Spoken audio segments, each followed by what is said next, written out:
Okay.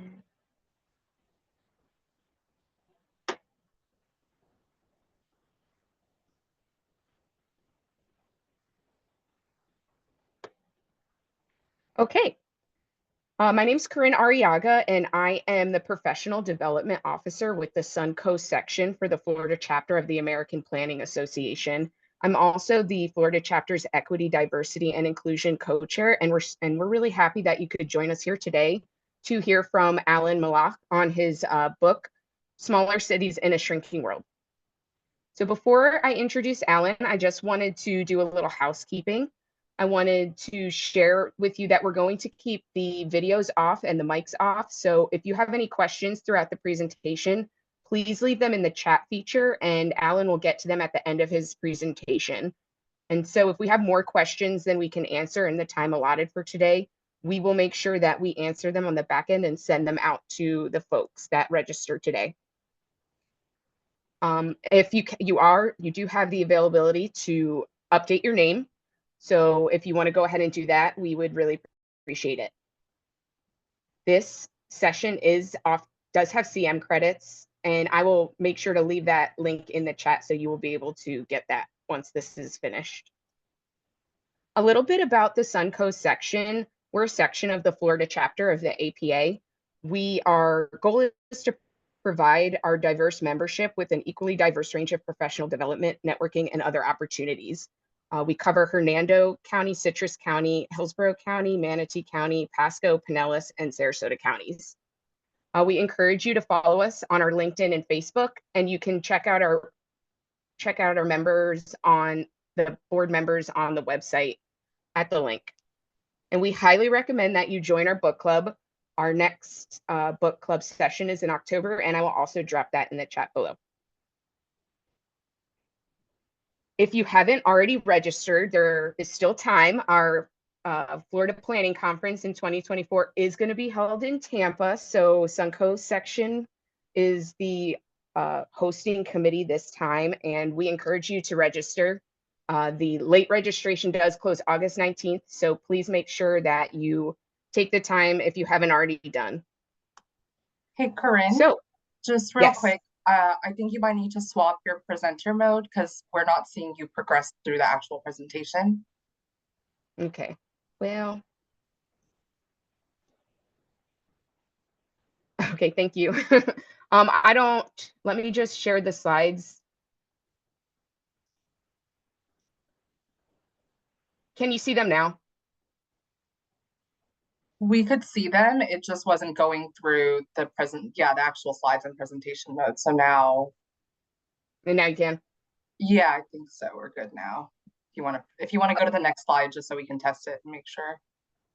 I'm just going to keep it open in this because I'm basically done. I'm just going to introduce Alan so that way he can take over. I did want to, yeah, thanks, Nushin. I appreciate it. Yeah.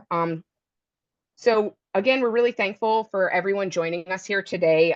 We're really excited about this programming and sharing a little bit of information about demographic and global trends and how they impact our communities and what our roles as planners could be to help guide that. So without further ado, it's a pleasure to introduce Alan Mallach. He's a senior fellow at the Center of Community Progress in Washington, D.C. He's the author of many works on housing and planning, including Bringing Buildings Back and Building a Better Urban Future, New Directions for Housing Policies in Weak Market Cities. He has served as Director of Housing and Economic Development for Trenton, New Jersey, as a visiting scholar at the Federal Reserve Bank of Philadelphia, and as a non-resident senior fellow at the Brookings Institution. So Alan, I will stop sharing and you can go ahead. Great. Well, thank you, Corinne, and I'm delighted to be here talking with you guys virtually today. And let me see if I can share my slides and bring up my video, my PowerPoint.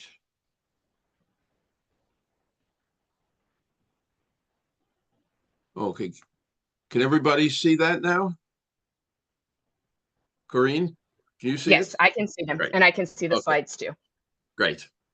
Okay, so what I'm going to be talking about today, and this is based on my book, smaller cities in a shrinking world. It's basically about what's happening first globally in terms of demographics and other trends that are going to affect our communities over the coming decades, and then how it affects individual communities, particularly smaller towns and cities and regions.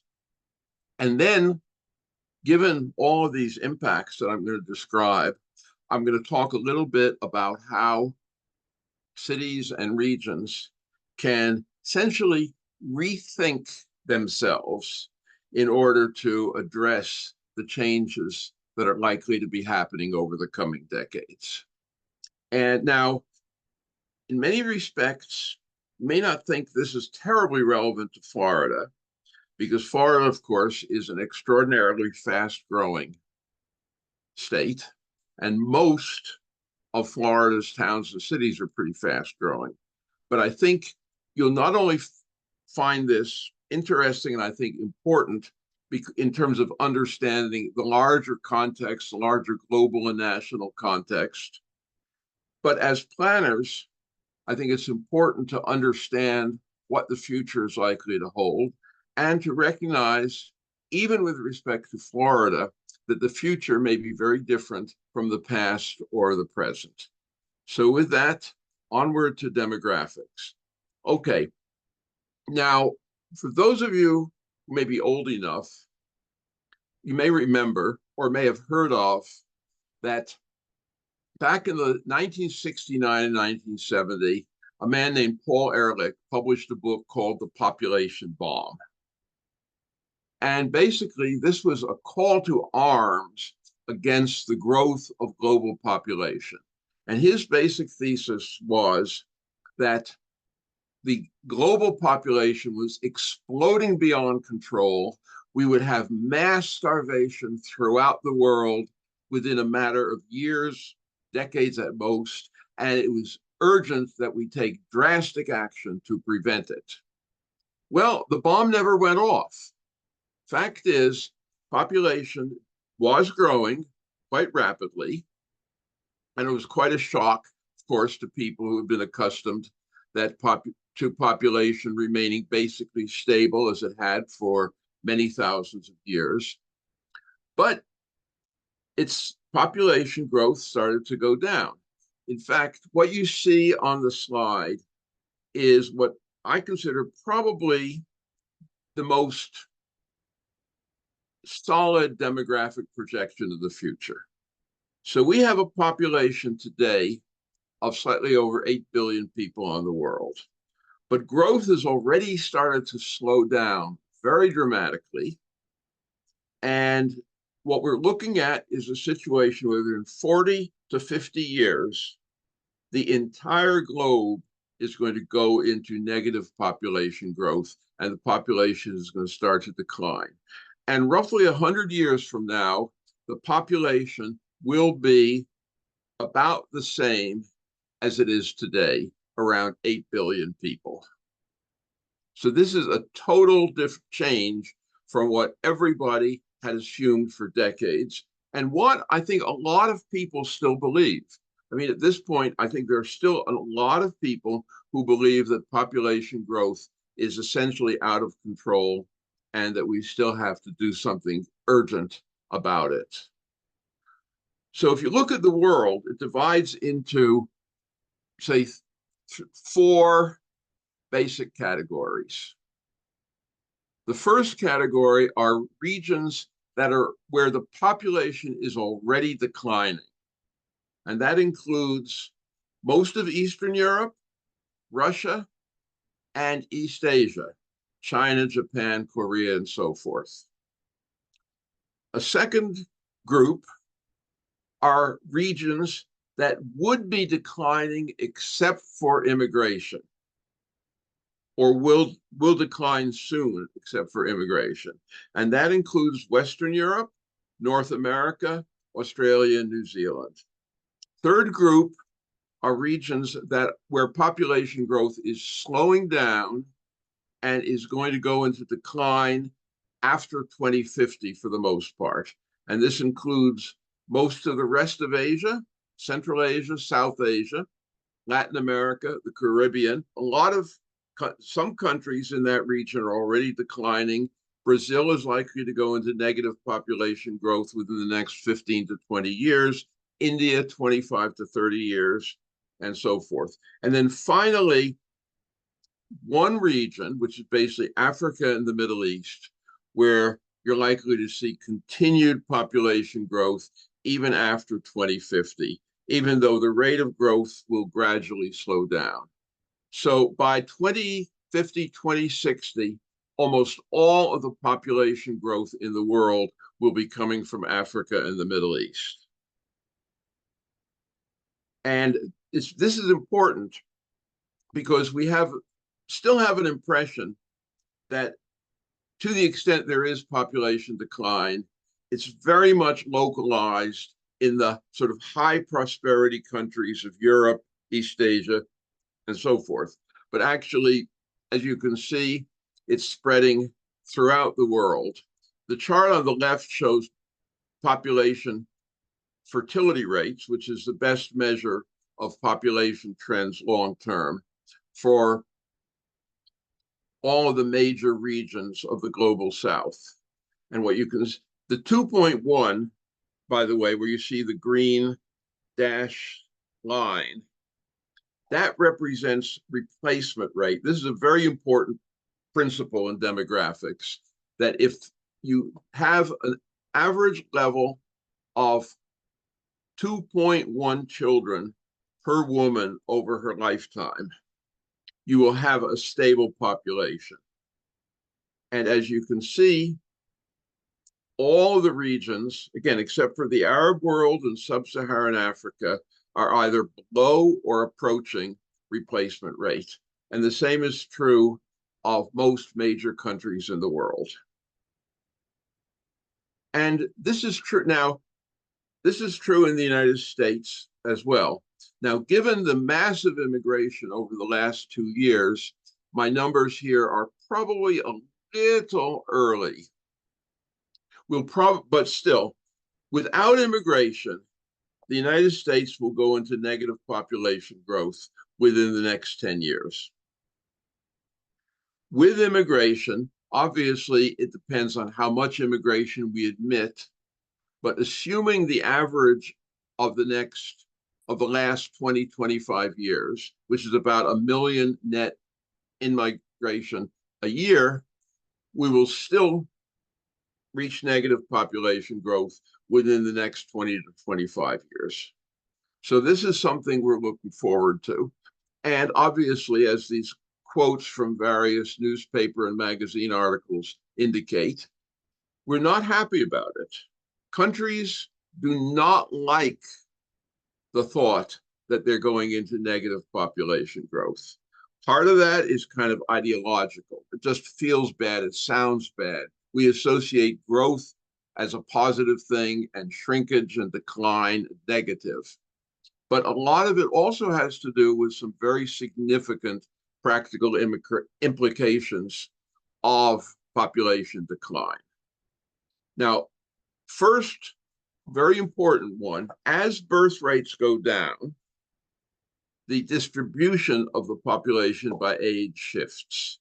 Where you can see here, over the past couple of decades, but even more over the next couple of decades, we will see an increase in our elderly population and no increase in our child population. In fact, even a decline. And interestingly, as I'll mention in a bit, Florida is a little bit ahead of the curve in this respect. But this is a projected population change to 2060. As you can see, that we will have 23 million more people over 75, but 9 million fewer people under 20. So this has huge implications economically, socially, fiscally, politically, in every possible way as the age distribution shifts. And in Florida, this is very interesting. First, Florida today has more people over 65 than under 18. So it's a pretty recent shift. as the population 65 and over continues to grow and the population under 18 continues to decline. And that's likely to continue. So we're likely to have a continued decline in Florida certainly in the proportion and possibly in the number of young people, and continued growth in older population. And another important landmark that Florida reached, in fact, in 2020, this was accelerated a little bit by the pandemic, but not that much, as you can see in the right-hand chart. Now, Florida is at a state where the number of deaths annually significantly exceeds the number of births. What that means, all of the growth of Florida currently is the result of migration, either international immigration or domestic in-migration. And what's interesting, of course, and I'm sure you guys know this probably far better than I do, is that the domestic in-migration is heavily weighted to the older population group, and the international immigration is focused on people of working age, which means that in terms of Florida's economy going forward, Florida is exceptionally dependent on international immigration to support its workforce and to provide the services that its elderly population and its tourist population need. So that's an important consideration. Okay, so which brings me to another point, is that the big wild card in all of this is migration.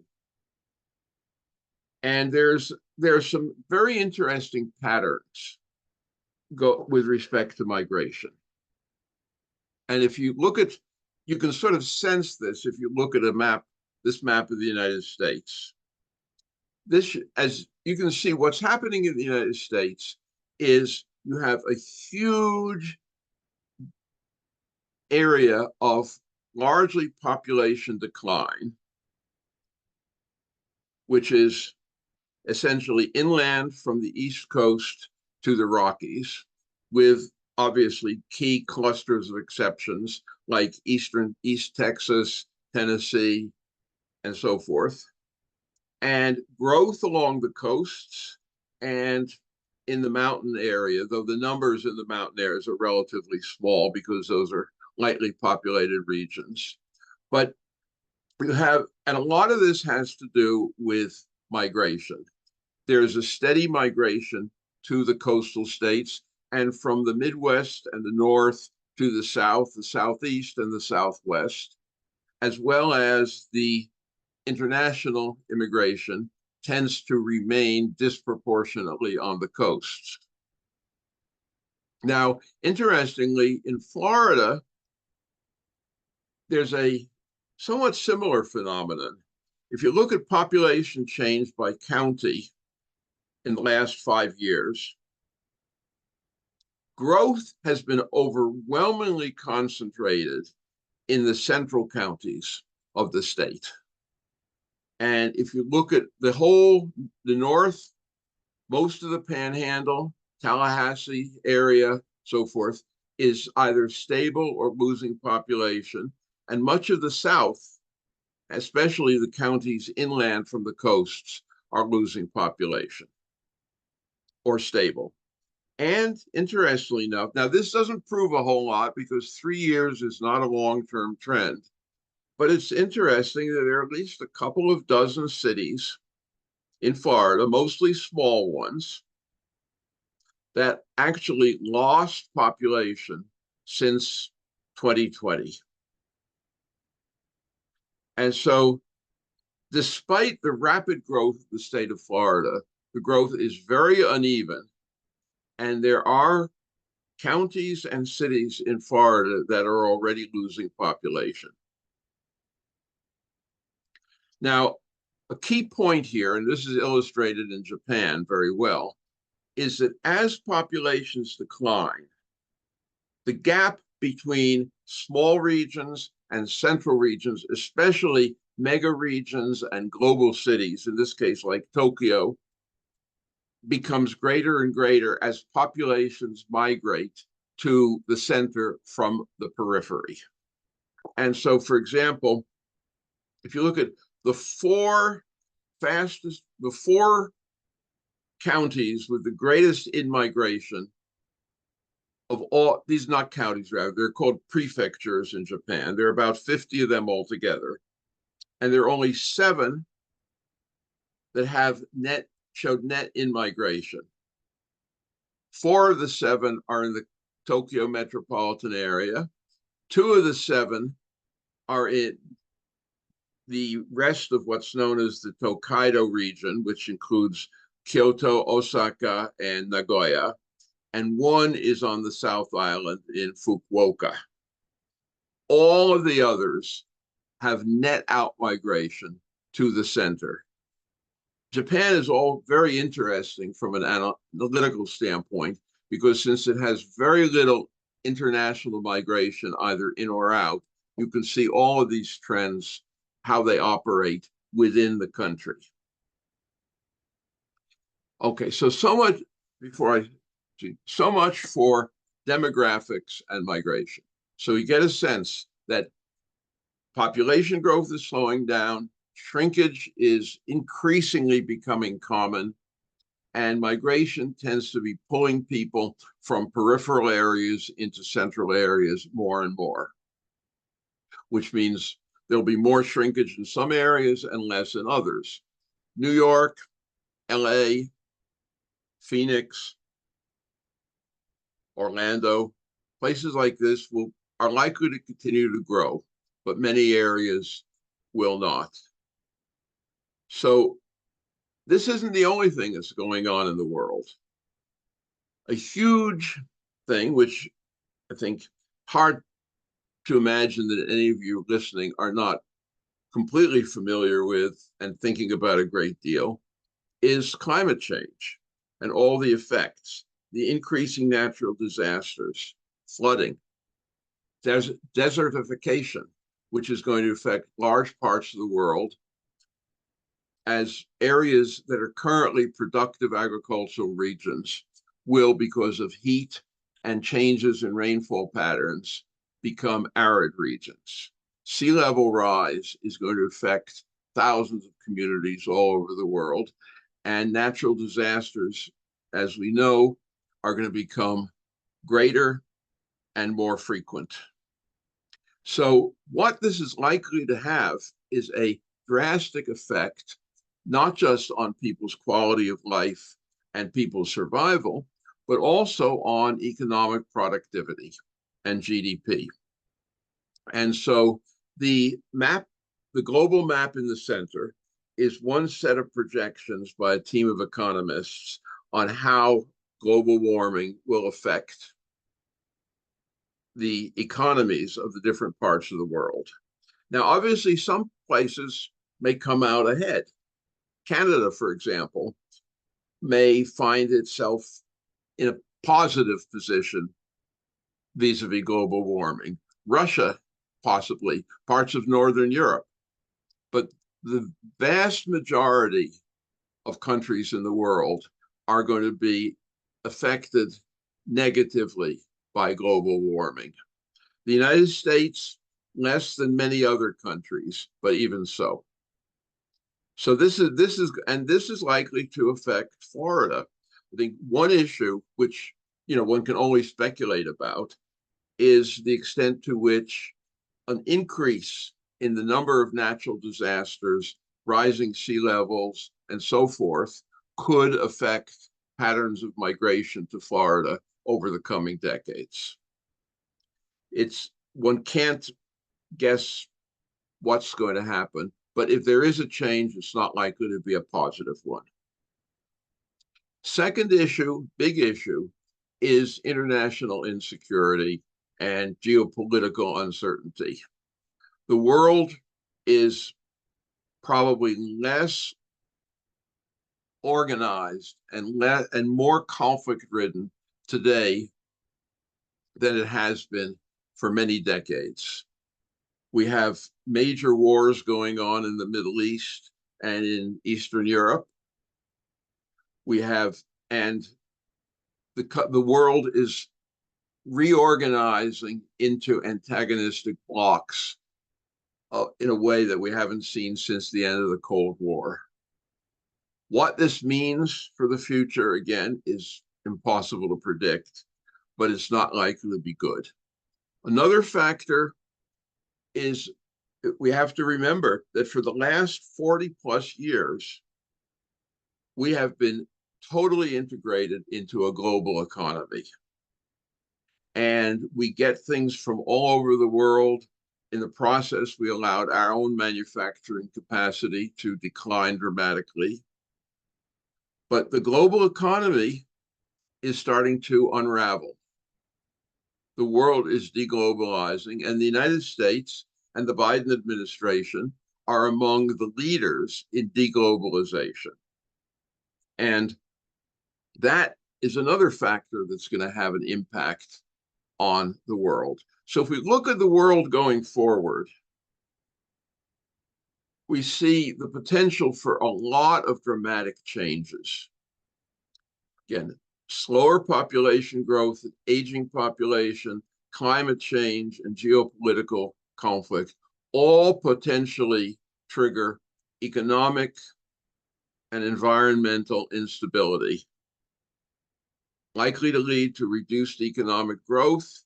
And reduced economic growth and reduced population growth can trigger a whole series of what are basically negative phenomena. As people try to hold on to what they have, capital investment declines, resources are hoarded in the richest and strongest regions, inequality increases. All of these, they're not cast in stone, but all of these are likely impacts of the changes that are going on unless we consciously acknowledge the change and are willing to deal with it. And again, smaller cities, peripheral regions are going to be hardest hit. They're going to see a brain drain. I mean, all of the trends suggest megacities, New York, Tokyo, London, Berlin, a few others, are likely to continue to grow, to thrive, and gradually to pull resources away from smaller and peripheral regions, whether it's capital, whether it's talent and energy, whether it's jobs and businesses. So this is a major risk, and it's going to have a huge impact, most likely, again, on those smaller cities. Because a lot of those smaller cities are totally dependent on globalization.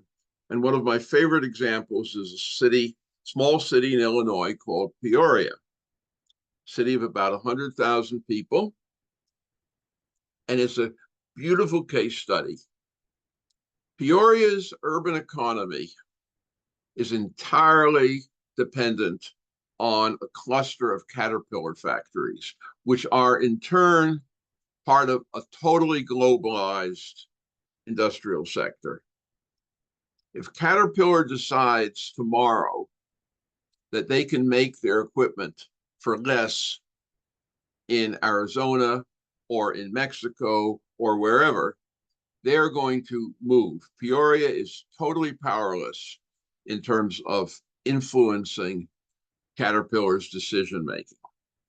Peoria is completely surrounded by some of the best agricultural soils in the United States. With the exception of a couple of small hobby farms, basically, all of that land is being devoted to producing corn and soybeans, which in turn is shipped out to the rest of the world. In return, everything Peoria consumes almost is imported from the global market. Peoria is totally controlled by the globalized system and totally dependent on it, and totally powerless to have any influence over it. And this is an extreme, but a not atypical pattern that you see in smaller cities and regions. So to sort of segue into cities, what this means first is more and more cities will be shrinking cities. And this is true whether you're in Japan, whether you're in the United States, whether you're in Germany or Lithuania, or already in Thailand, even in India. I mean, it may come as a surprise to some people who have a certain image of India in their heads, but the city of Kolkata has lost population in recent years. So we're going to see more and more shrinking cities. Now, the issue here is not whether shrinkage in the abstract is good or bad. The issue is that when a city's population shrinks, a bunch of things start to happen in that city. It starts to see vacant land and buildings, excess infrastructure capacity, reduced economic activity, disinvestment, declining property values, change in demographics, increased elderly, declining working age population, brain drain as the most talented and energetic people tend to leave, mismatch between housing supply and demand, and all of those in turn lead to reduced tax revenues and declining municipal facilities. Now, none of these are guaranteed. Not every shrinking city experiences all of these, but once a city starts to shrink, the likelihood of these things happening starts to rise steadily with continued shrinkage. And you can look at cities like Cleveland, or even more extreme cases like Flint, Johnstown, Pennsylvania, Chester, Pennsylvania, Saginaw, Michigan, Flint, Michigan, Youngstown, Ohio, and see how this plays out in real life. So the question is, are we looking at something where we basically are going to say to ourselves that we are caught in an inevitable trap where there's nothing we can do until we eventually reach this as an inevitable end game? I think we have alternatives. And in the next 10 minutes or so, I'm going to try briefly to outline what I think some of those alternatives are and why they're so important.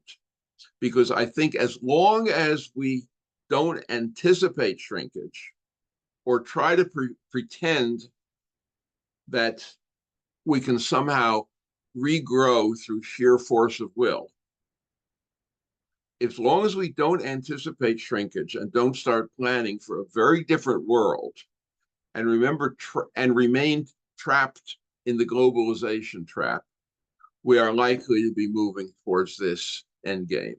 So what we have to do basically is rethink how we operate in order to escape that trap. And there are 4 elements to what I call this network localism. And the reason for the 2 words is, yes, cities have to focus much more on what they can do locally, how they can be locally productive, increasingly independent in terms of food and materials and other resources, and yet remain connected to a larger world and larger resources.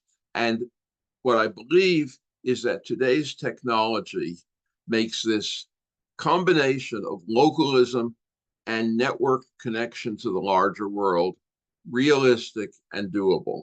So I'm going to walk quickly through each of these 4 frameworks and what they might involve. The first is the environmental framework and the ability to take advantage of vacant land and take advantage of natural resources, whether for improving the quality of life, whether for productive agriculture, whether for environmental sustainability. We need to focus much more on that. Another piece of this, which I think people are starting to think about, especially given the increased issue of heat in our cities is the need to provide shade and to think about shade as an essential element of the public infrastructure, almost in the same sense we think about streets or sidewalks or sewer lines. So we have to really rethink our natural environment and take advantage of it in productive ways. Second, with the decline of globalization, cities that are in the globalization trap, as distinct from the relatively few that are likely to be winners, should be thinking about how they can localize more of their economic base.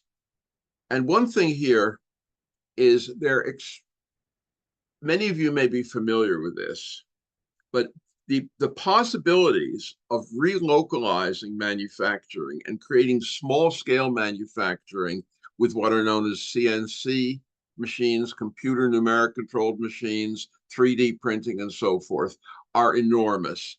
These machines that you see in the lower left picture, they can make virtually anything you can imagine as long as you have the raw materials, and can connect and download the software that you need to make them. And all over the world, people are developing open source software for CNC manufacturing. So you can get the software to build kit houses, to build prosthetic hands and arms, to do almost anything you can imagine. Remote work is another opportunity. A lot of smaller cities have amazing assets which can attract people to live there, and distributed, localized energy systems. The plant you see here was built, it's a biomass plant built in a city in Lithuania that provides, through a district heating system, it provides the heat for about 60,000 people and electricity for about 20,000 people in this city. And it's based on local resources. So economics and energy is the second area. A third area is we really have to rethink about how we provide services, how we do education, how we do healthcare, how we address the growing older population, which is going to be very much part of our cities and our towns in the future. And here again, the technology that exists for remote learning, for remote healthcare delivery, is absolutely astonishing. I mean, one thing which I didn't realize until I started doing research for my book is that, let's say you live in a small town in Kansas and you develop some brain tumor that requires immediate surgery. If the town has a clinic with the right equipment, you could have that surgery performed by the top neurosurgeon in the Midwest working out of her office in Chicago. This sort of thing is amazing. The technology is there. People, understandably, are somewhat reluctant to actually do it. I mean, we've got to get over a lot of issues here, but it's there. Remote learning. We know it does not work well for little kids. We know it's bad for little kids. But at the same time, it works very well for large numbers of older children. Well, I wouldn't call them children anymore, certainly college-age students and adult learners. Suppose we started developing remote learning hubs or hybrid learning hubs in our small towns and cities, rather than thinking about sort of the lockstep model of our community colleges and our state colleges and so forth. We start thinking about more flexible educational models that take advantage of all of the tools that we have of remote learning. I can go on, but you get the idea.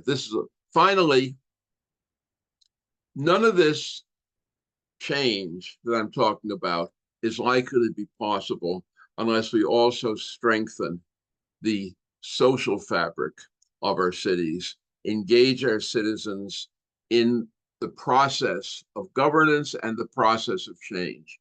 Change cannot happen by a mayor or some other supposed leader saying change will happen and expecting everybody to change along with them. That does not work that way. Change has to be something that people are part of and that people actively support. So basically, the question then arises, can we get there? Can we change to respond to the changing realities of our environment, not just natural environment, but economic and political and social environment over the next few decades? And the short answer is it's very difficult. We need the will to change, and we need a vision of what is possible, that we don't have to sink quietly under the waves. We have to overcome a lot of constraints. We have the path dependence that psychologically keeps us doing what we used to do, even though we know it's not necessarily going to succeed. Our limited capacity in many cities, especially small towns and cities, to plan and design for change. Our fragmented political system. We need to build our human capital. We need to build strong, flexible leadership and institutions. And I stress this because as planners, I think we have a tremendous responsibility to be thinking about these issues and to be seeing how our work can reflect these issues. And I think in Florida, it can be difficult sometimes. If you're a planner for a city that is swamped with growth and trying to figure out how to accommodate it and how to manage it and still how to preserve your natural resources while accommodating the growth that seems to be coming at you, it's very hard to think about issues of shrinkage. But I think it's really important to think about the long term and to the best extent possible to ask yourself, where is the community that you're working in, or the community that you may be working in 10 or 20 years from now? Where is it heading? How is the declining population growth in the United States likely to affect it? How is declining globalization and climate change likely to affect these cities? How would you deal with an end to growth in your community? And as planners, I think we have a tremendous responsibility to be aware of these issues and constantly thinking about them and their implications for the communities where we work. So thank you for your attention. And I will now see if anybody has posted any questions in the chat. And if they have not yet, please feel free. Okay, the data. Okay, I see a couple, so I'll get started with as hopefully more come in. The data source for the shrinking Florida cities is the U.S. Census population estimates for 2020 and 2023. Actually, the 2020 data is the census normalized to July 1, while the 2023 data is the population estimate that the Census Bureau has done for July 1, which is the most recent one. And they do annual population estimates for all towns, cities, and counties and states in the United States. And again, they're about as accurate as one can be. Okay.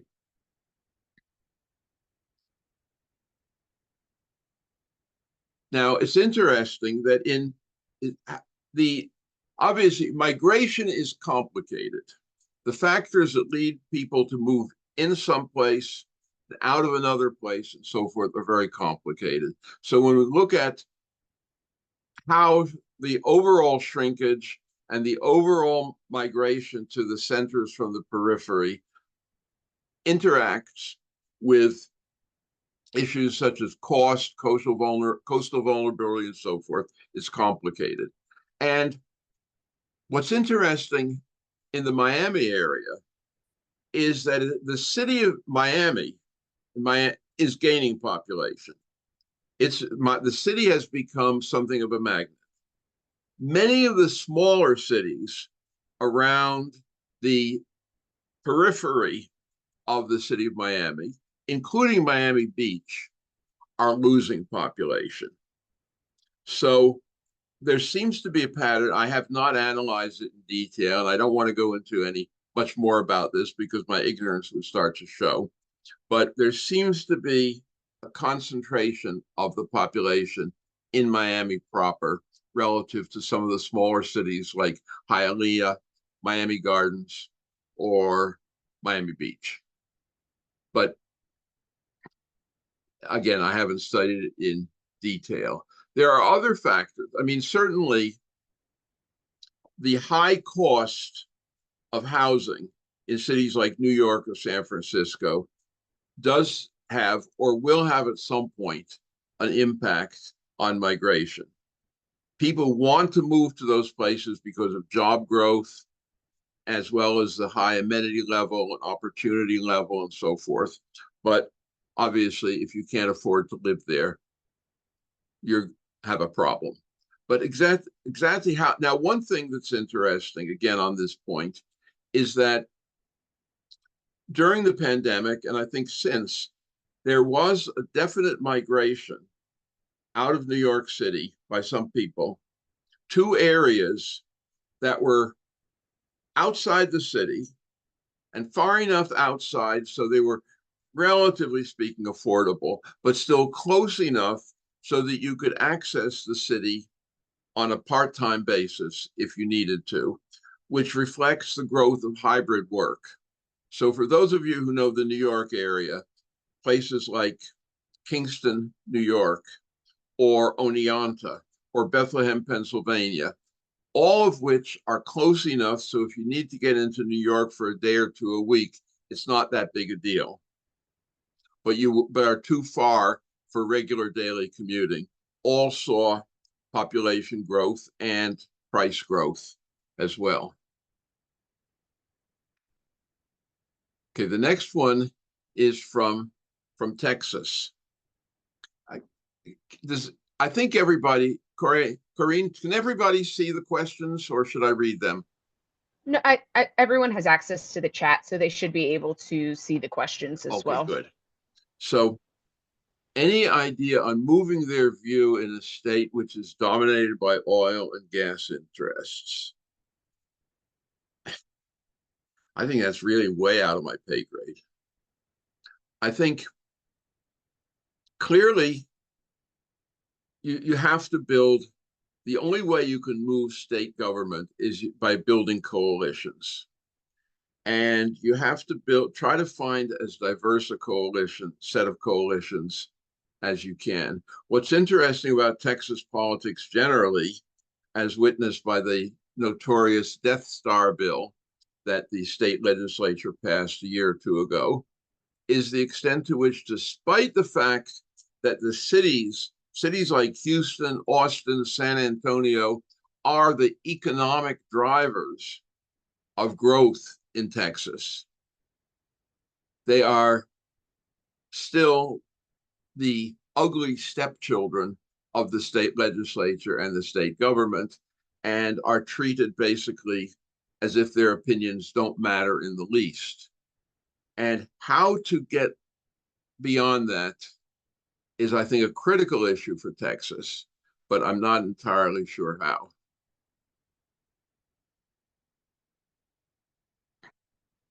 I think what's going to be interesting is with Florida and with counties like Manatee County, is how the migration, both how the migration is likely to play out in the future in terms of numbers, and how it's going to change the age distribution of the population in a county like Manatee County going forward. So as far as the first question is concerned, I think there are 3 or 4 big question marks.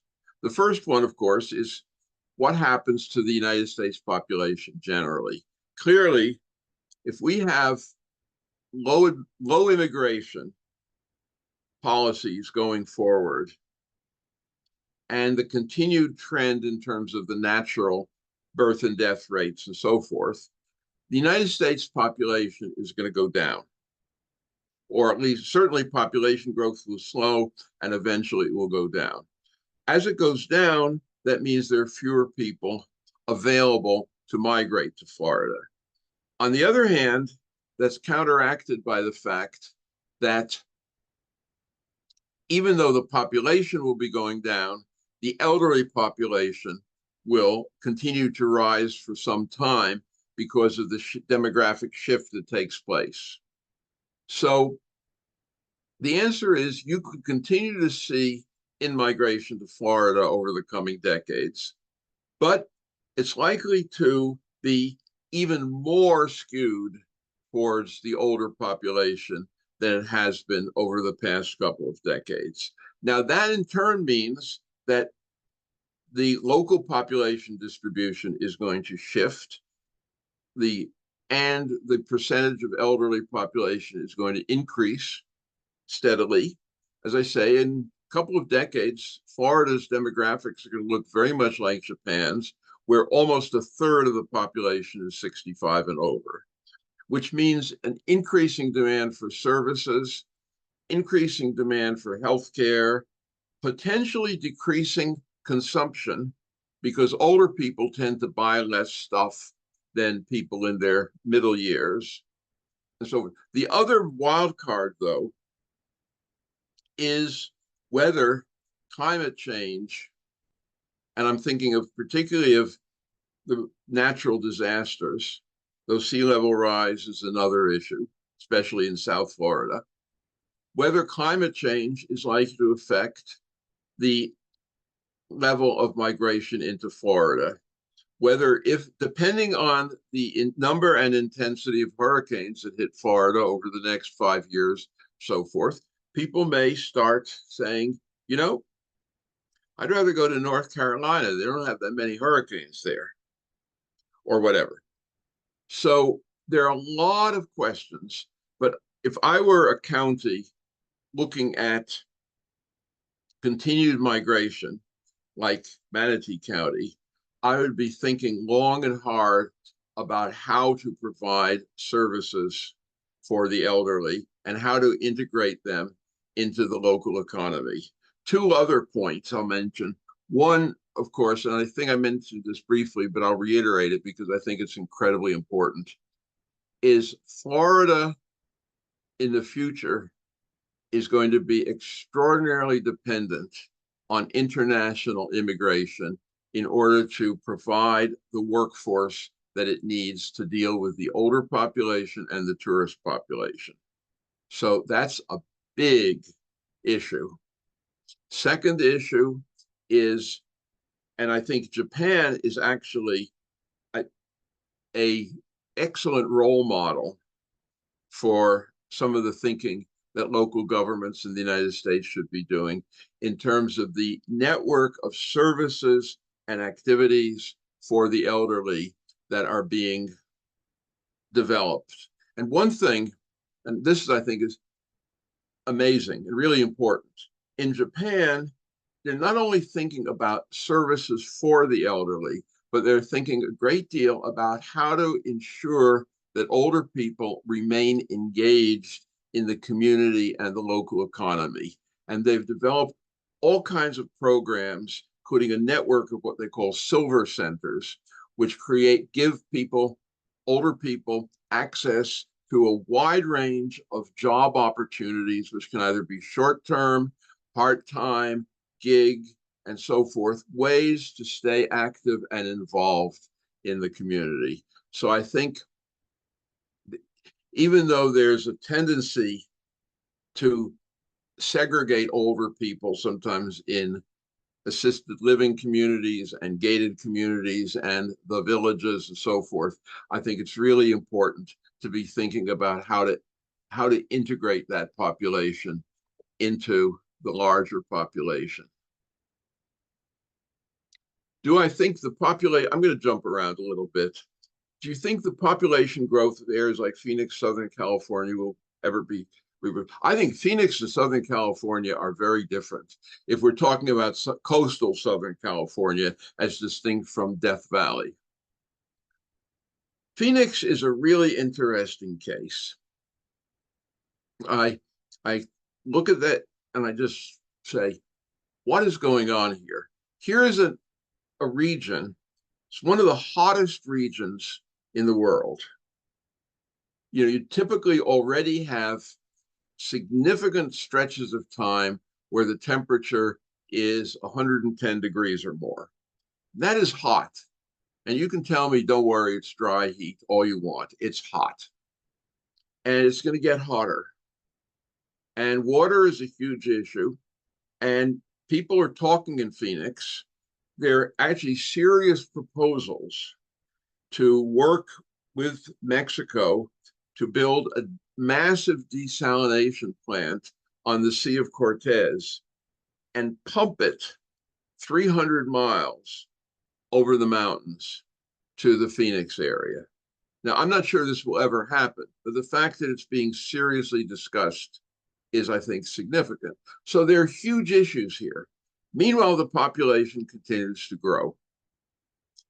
I think people are very adaptable, but I think ultimately something has to give here. I cannot imagine that the growth of Phoenix is sustainable on a long-term basis.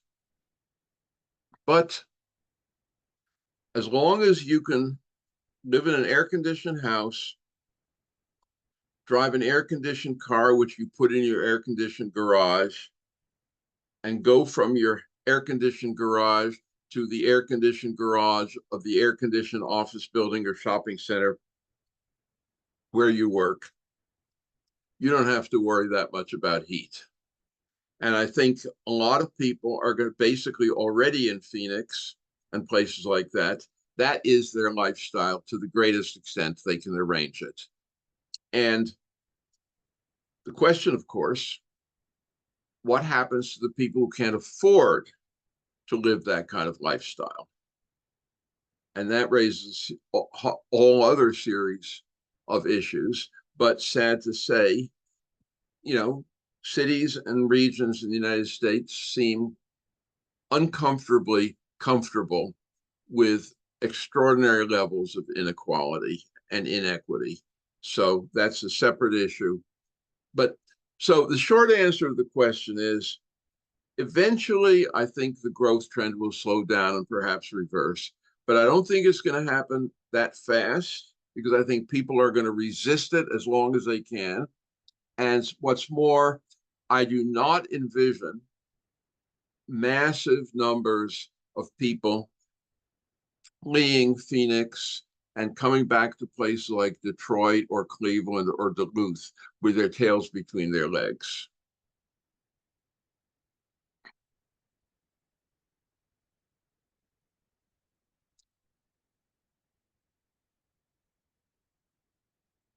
Could there be any positive impacts to population loss for cities that are currently overcrowded and lack sufficient infrastructure?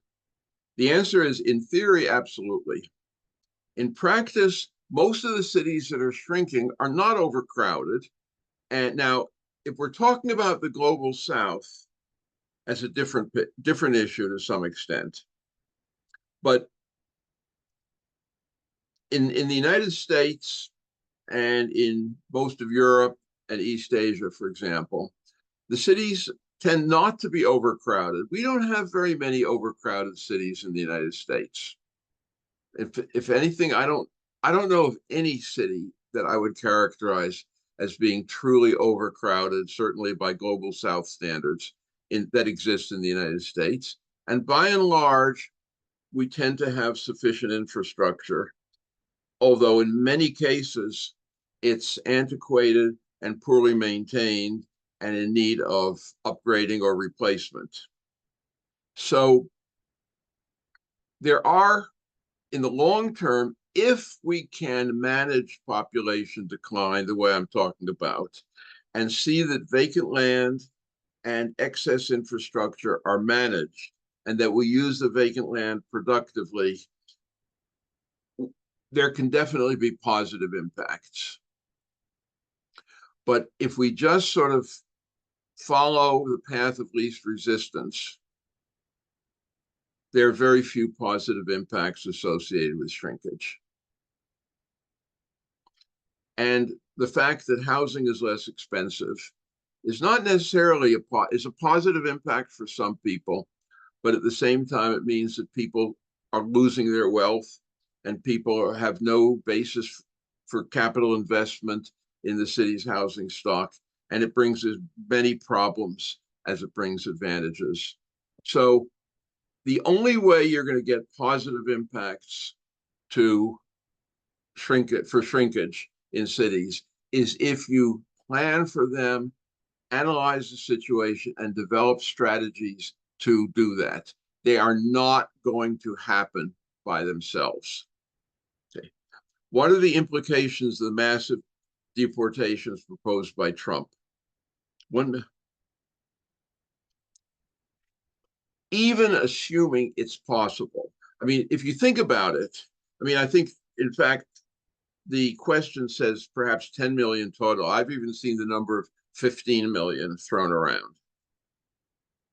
First, just think about the logistics implications of trying to round up, hold, and deport 15 million people. I mean, it is mind-boggling. I mean, I don't know if the only societies that have tried to do anything remotely like that that I can think of were Nazi Germany and the Soviet Union. And that was accomplished, at least in part, by taking huge resources away from productive sectors of the economy in order to use them to move people. And even there, they were mainly moving people relatively short distances through grand transportation. You know, and you can pile an awful lot of people into railroad cars if you're bound and determined to do so. So from a logistics and a planning and a cost standpoint, it's just off the charts, crazy. The second thing, and this goes back to what I was saying, especially about Florida, who is going to provide the additional workforce that our economy needs as the number of babies born in the United States continues to decline? I mean, from a productive economy standpoint, the United States needs immigration. Exactly what number is the optimal number and what criteria for the immigrants should be used, that's a set of complicated questions, and I'm not going to get into that's a long separate discussion. But we need to have a steady flow of immigrants, given our demographic trends, to maintain our productive economy at a high level. And I don't think there's anybody who thinks seriously about the economy of this country who disagrees with that proposition. So to do a massive deportation of the sort that the Trump advanced people are talking about, even if it were logistically and economically and technically doable without huge cost and difficulty, is basically destructive to the US economy. So I think we desperately need in this country a sane, rational immigration policy. I'm perfectly willing to acknowledge as a general proposition that the United States should not have completely open borders, should not admit everybody who wants to, even though there are huge numbers of people in this world who are desperately trying to get out of untenable, unhealthy, unsafe conditions all over the global south. But we need immigration, and we need to have a rational policy of how we go about it. And I think the tragedy is it's bad enough that the Trump and Vance people are talking about a proposal that to me is simply a non-starter for all kinds of reasons. But that the politicization of immigration makes it impossible really for any party to sit down and have a rational conversation about what a sane immigration policy in this country would look like.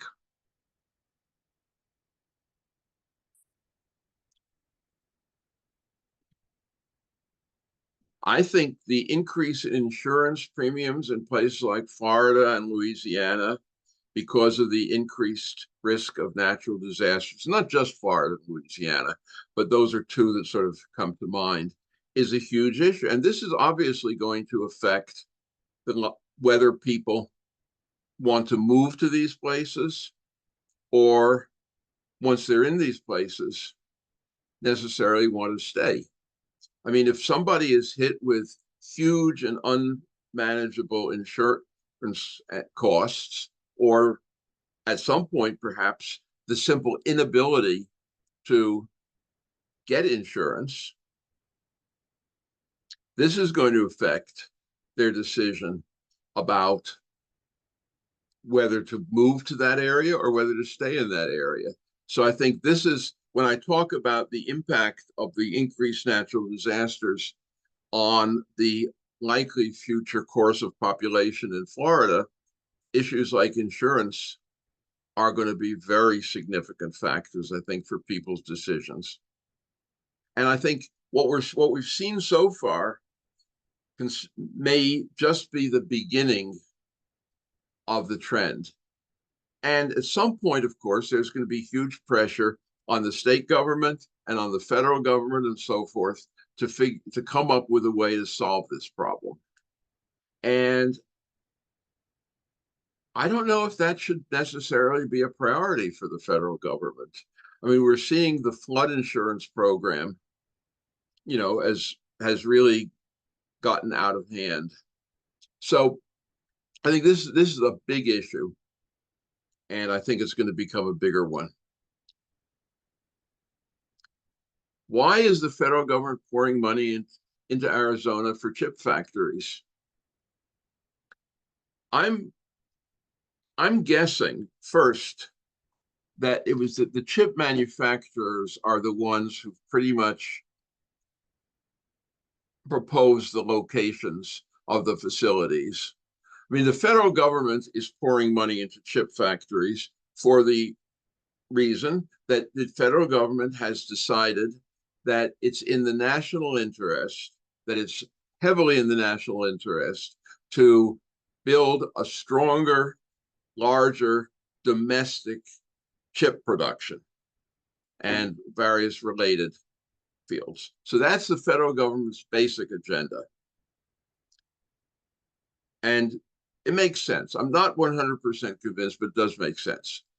So, but I'm not sure that the federal government told I think it's TSMC, that the big Taiwan chip maker, that they should go to Arizona.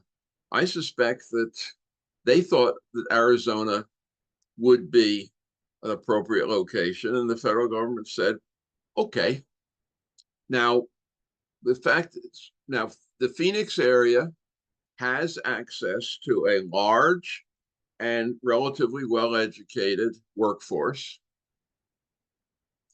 but obviously water, energy are issues, and the long-term heat issues are issues, but presumably the people who've decided to put billions of dollars into those plants have thought at least some of these issues through and have decided that it's worth it. Who knows?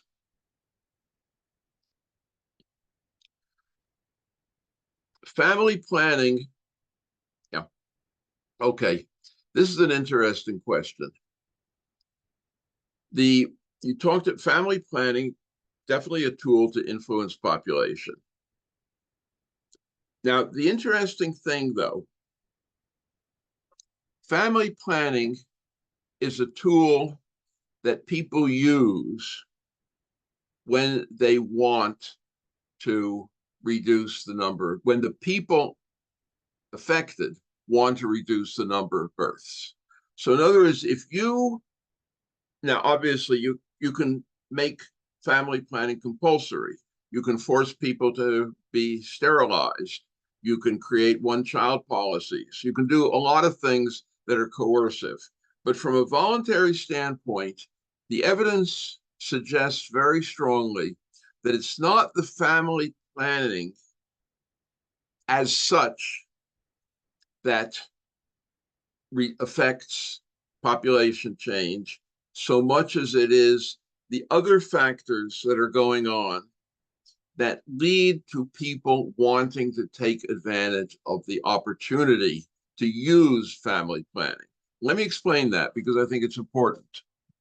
If you have a society and an economy where everybody wants to have 5, 6, 7, 8 kids, and you offer contraceptives, some people will use them undoubtedly, but most people won't because they want those kids.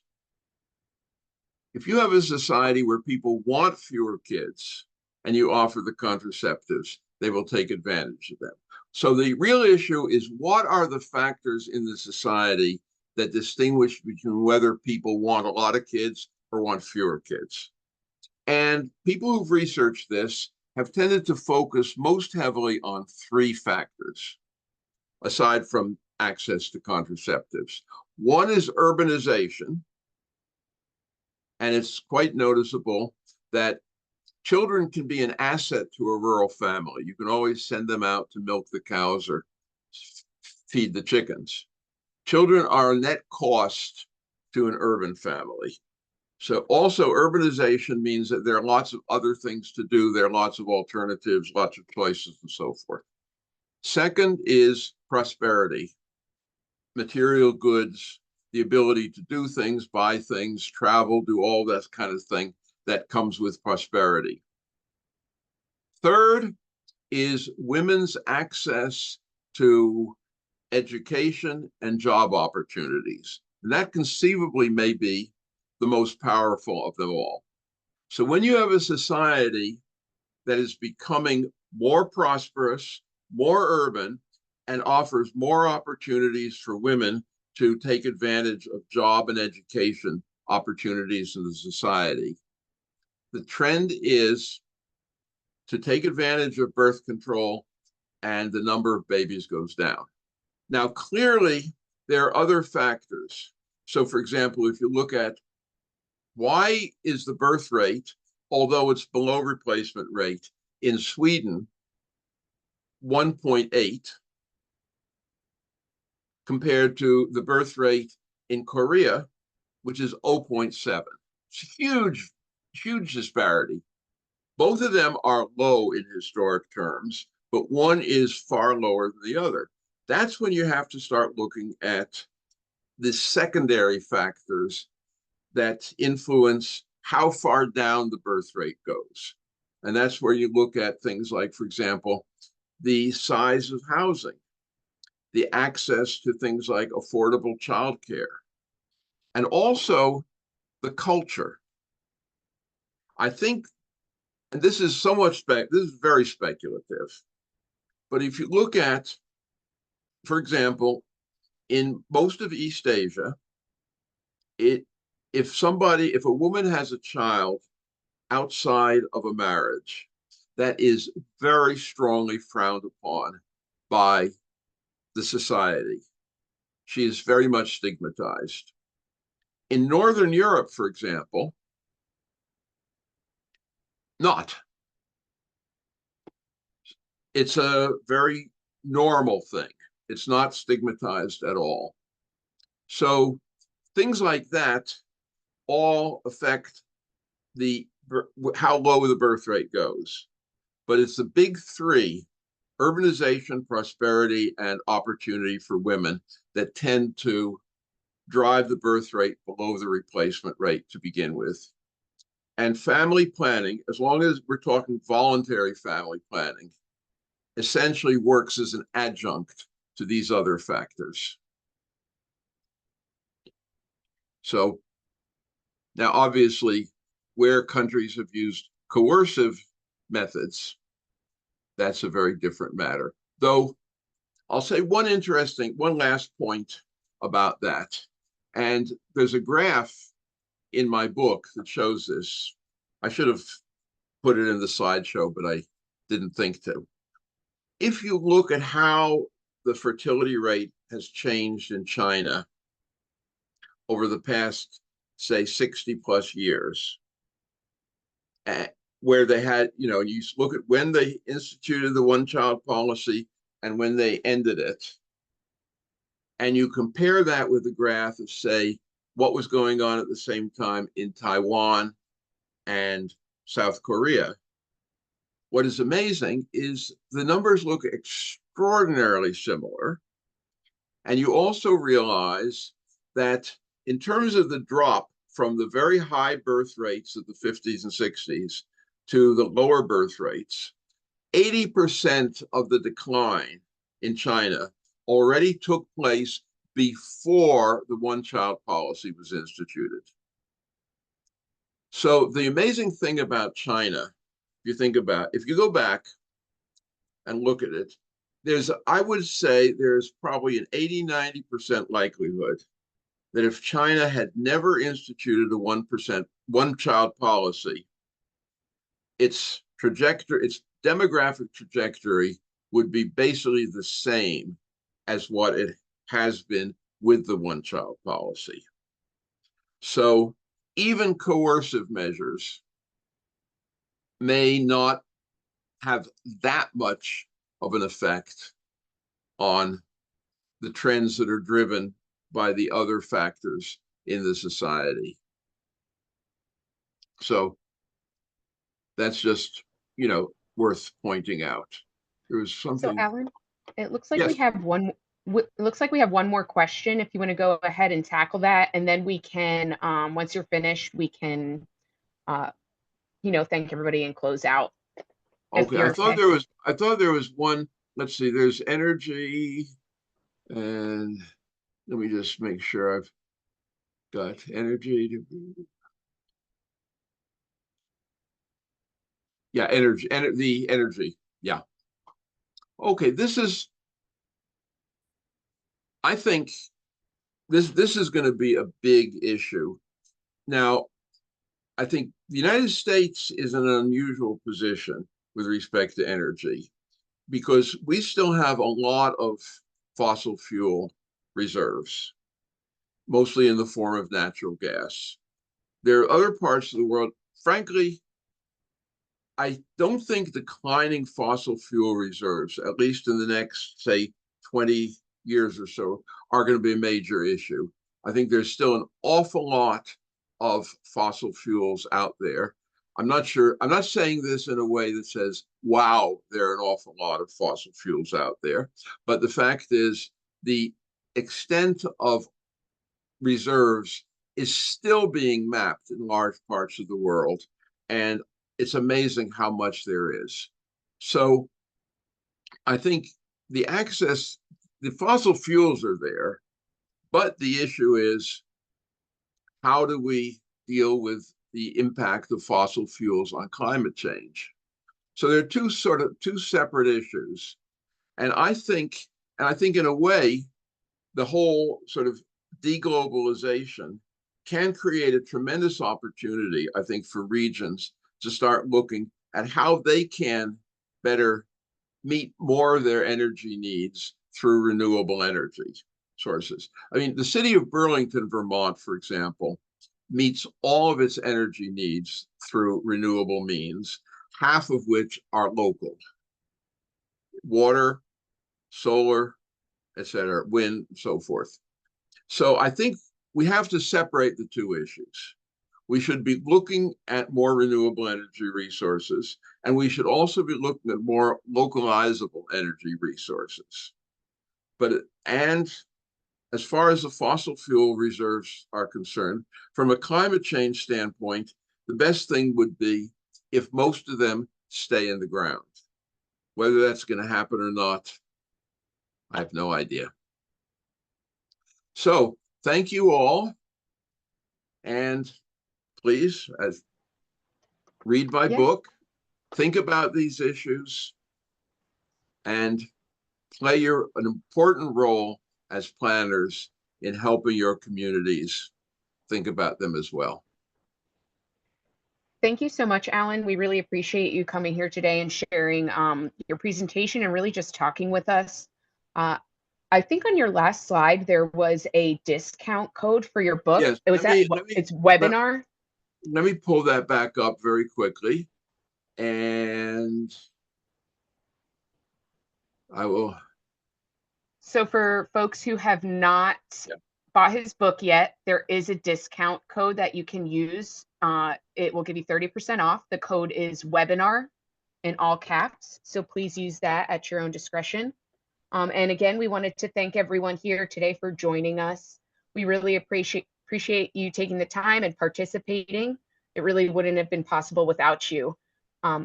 I will be sending out the slides that were shown today through email. So please check your emails if you want to use any of the links that I mentioned about signing up for the Florida Planning Conference or the discount code, or you just want to look over everything Alan talked about today. But thank you so much. And you guys all have a great day. Thank you.